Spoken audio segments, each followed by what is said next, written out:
For those of you not paying attention to what's going on in Costa Mesa, California, take a look. Hey, let's get out of here! Fuck yeah! Brian! Fuck yeah! Hey, fuck Trump! When you support Trump, tap that. What the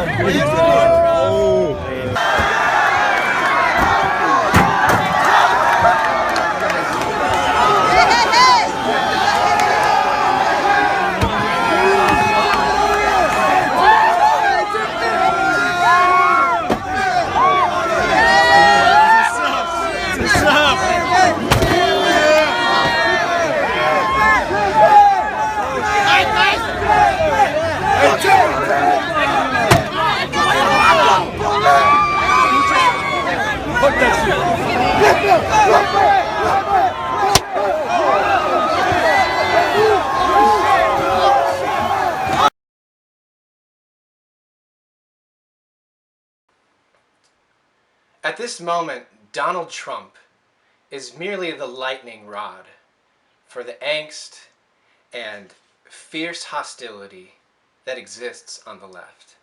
He's just the mere lightning rod. He's just the stand-in at this given moment. It could be anything. I mean, take Ferguson a year ago. We saw the same sort of behavior. People smashing police cars, burning buildings down, getting into fist fights, punching people they disagree with, and spitting on each other. All that good stuff that just seems to inhabit leftist activism all the time. It could be anything. And in the case of Ferguson, it was this young punk who went into a convenience store, grabbed a box of cigars, picked up the convenience store owner by the scruff of his neck, and then walked out of the store with the box of cigars. He then later went and confronted a police officer and got into an altercation with him, and the officer ended up shooting him. Seems like an open and shut case to me, and it did to the grand jury that looked at it, but apparently that's grounds for rioting. When a young tough robs a store and then gets into a fight with a cop, and the cop ends up defending himself and shooting the young tough, that's grounds for rioting and calls for action because an injustice has just taken place. Call me naive, but I live in a world where, in that instance, the cop's the good guy. I live in a world where the people throwing the stones, burning stuff down, destroying property, and screaming and cussing, and fighting anybody who dares oppose them verbally or, physically, fighting them, they're the bad guys in the world I inhabit. But more and more so, I'm realizing I'm the weird guy. And we see this sort of behavior all the time now, whether it's on college campuses, where college students decide to go and jam a speaking event that they don't agree, where they don't agree with the speaker. I saw this with Douglas Wilson at the Indiana University a number of years back. You see it more recently with Milo Yiannopoulos going on a college campus tour. And every time these guys get up to speak, there's a bunch of lunatics that start screaming at them and trying to shut down the meeting. They start screaming a bunch of, one-word slogans. Racist, bigot, homophobe, misogynist. As though that's an argument against what these men are up there to say. It was rather amazing. A video I recently saw was a woman who is a Democrat, lifelong Democrat. She's a feminist, but she's not part of the new wave of feminists that comes up with trigger warnings and all that nonsense. And she's saying that this stuff is dangerous. They're screaming at her as though she's Lucifer incarnate. Future generations will look back.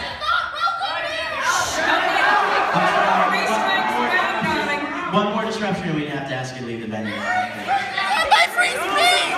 No, they're not. You have to obey the rules of the venue. But this is free speech if you're so concerned. Not free Yes, it speech! Please keep your comments to the Q&A section. Keep your hate speech out of this campus! Keep your hate speech out of this campus! Keep your hate speech out of this campus! Keep your hate speech out of this campus!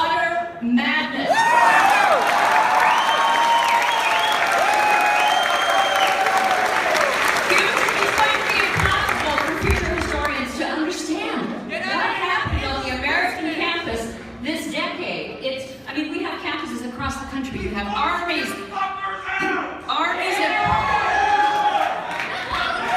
You're not welcome here! Use our quiet voices, please. Calm down. Stop talking to us like children! You're not welcome here! Stop acting like a child.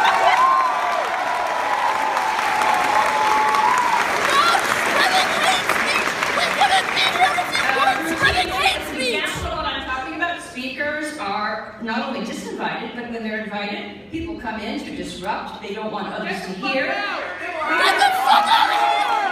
But I'm the wrong person to be with. Save it when Milo comes. It was remarkable. But I'm a big picture guy.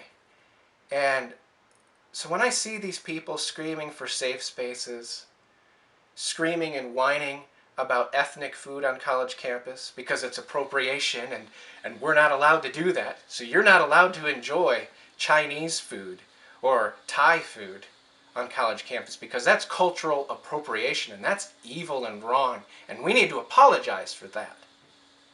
So you can't do that. You can't have Halloween costumes either.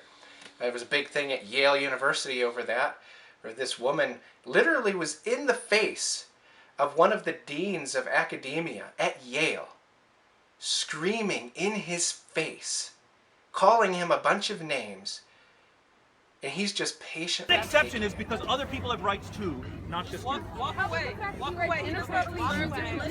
He doesn't deserve to be listened to. An unsafe space here for I all deny- Stay quiet! For all filming students. You understand that?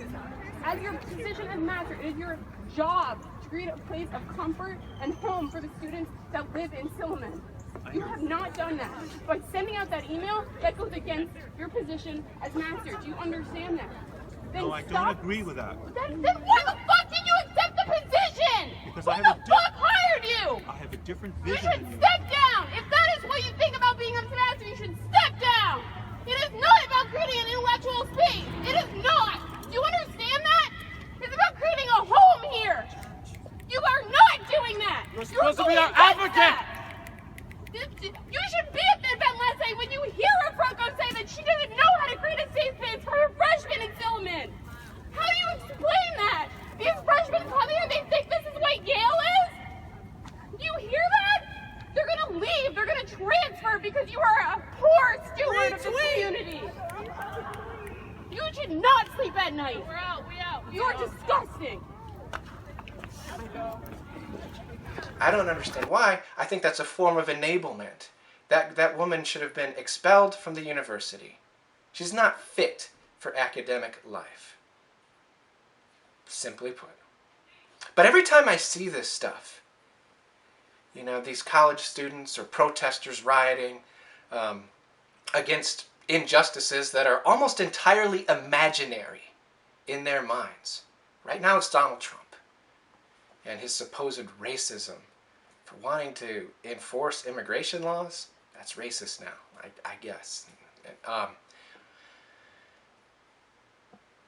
Their enemies are almost entirely imaginary, and yet they treat them as though they're significant, real, existential threats. They're like Don Quixote tilting at windmills and saying they're fighting a great battle against giants. You're not fighting a great battle. You're destroying civilization as we know it. That's what's going on here. You're destroying civilization as we know it. When people are hopping up and down on police cars, smashing out windows, and giving the middle finger while doing it, those are not the kind of people who are conducive to civilized life. Those are not the people who build civilizations. They tear civilization down. So each time I see these sorts of things, I just see the cracks in the foundation of our civilization. Every time I see the media come to the aid of lunacy and defend it and call people like Michael Brown the gentle giant. Every time I see this stuff, where they even edited George Zimmerman's 911 call to make it sound like something it wasn't. And yet here it all is. Every time I see the media do this stuff and say, we need to understand the outrage of these protesters who just destroyed half of the city, what I'm looking at is a dead canary in a coal mine. That's how I see it. Each time I see the angry faces of cultural Marxists screaming at people, getting their fingers in their face, with just teeth gritted and just gnashing their teeth, spitting at people, hitting people they disagree with. At one feminist rally, they dumped urine on a woman who dared to disagree with them. Each time I see these sorts of things, I see the grave of Western civilization. Each time I see these things, I see a gaping grave and our civilization heading into it. These are not the builders of civilization. They are destroyers. And each time I see these sorts of things that you just witnessed, I just see destruction and death in our future. Yeah, that old song, I believe the children are the future. Well, this is the future. This is the future. This is what happens when a civilization rejects God. This is what happens when a civilization chooses to be autonomous and may be a law to themselves. Lawlessness prevails. Is there any surprise that lawlessness is beginning to prevail as we become post-Christian? Is that any surprise? Is that just a coincidence? Is it just a coincidence that as we embrace no-fault divorce, the family structure has collapsed, where 70% of children born in African American homes are born out of wedlock? And in the broader culture, I believe it's of almost 40%. Is it any coincidence that since we started celebrating single motherhood, well, by gosh, there's a lot more single mothers than there used to be? Is it any coincidence as we started to celebrate sex without consequences, we've got far more sexually transmitted diseases and children born out of wedlock and broken homes? These ideas that by and large inhabit the left are destructive. They are a cancer to civilization.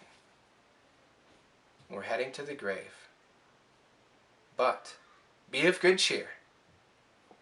Those of us who know Christ, we worship a God who knows the way out of the grave. So I'm optimistic in the long run. Cheers.